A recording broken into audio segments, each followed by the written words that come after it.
Hello guys, welcome to today's Topic TV. Dito sa Las Piñas City, isang tindahan ng milk tea ang muntik ng masalisihan ng cellphone ng isang customer. Buti na lang ay alerto at maagap ang tindera. Sa video ay makikita ang isang babaeng naka-blue na bumibili ng milk tea. At habang inihahanda ng tindera ang kanyang order, ang babaeng customer ay pasimpleng dinukot nito sa ilalim ang cellphone ng tindera.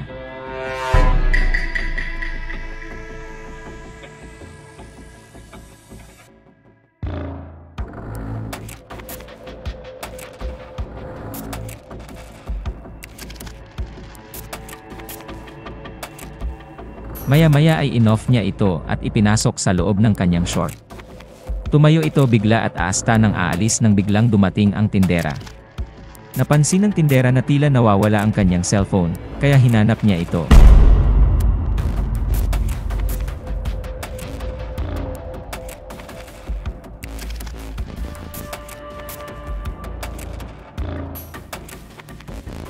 At agad namang inunahan ng babae ang tindera sabay sabing, Ay, lumapit ko kanina. Lalaki. Wala lang ako. Ay, mo ko talaga lang. Hindi lang kayo may ate. Ay, mo lang. Natin mo na. Kaya ako kumano ko. Hindi makapaniwala ang tindera dahil kakalapag niya lang ng cellphone ay bigla itong nawala, at tanging siya lang naman ang nakikita niyang lumapit sa harapan ng tindahan. Dito mo lang. Baka hindi dyan. Baka hindi dyan.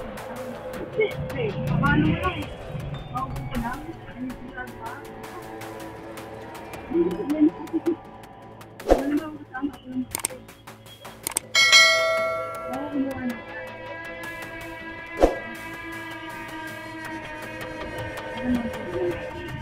Paano ka lang eh. Damo, laging tatandaan kayo mga magnanakaw. Hindi na. Hindi na yan makikipag-ingat kayo. Sinabi sa kanya ng tindera kung pwede siyang kapkapan. Pwede kita kapkapan. Pwede. Ano? Pero tumagilid ito ng bahagya para di makapa ng tindera ang kanyang cellphone. At nang tinawag nito ang tindero sa katabing tindahan, dito na nataranta ang babaeng kawatan. Hinagis nito bigla sa loob ang cellphone na ikinagulat naman ng tindera.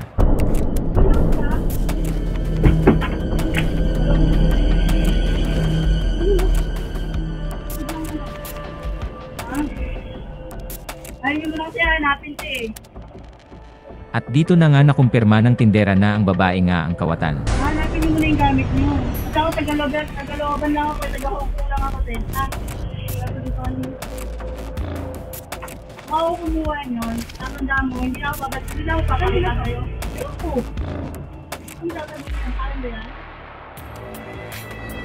Okay ka lang eh. Tawag ka lang eh. Tawag ka lang eh. At dahil sa nangyari, sinarado niya ang lock ng pintuan, at nilayo na niya ang isa pang cellphone sa ilalim. At ang babae naman ay binabaliktad pa ang tindera, at pinagbabantaan pa nito na abangan niya ito sa labas. Bintang mo, ayusin mo tayo ha. Abangan mo sa labas. At ayon sa mga nakakakilala sa kanya, ay talamak na daw ang babaeng ito sa pagnanakaw. Marami na rin itong kinasangkutang kaso, at may kung ilang beses na rin siyang nahuli. Subalit patuloy pa rin siya sa kanyang gawain. Kaya iba yung pinag-iingat ang mga Las Piñero sa babaeng ito.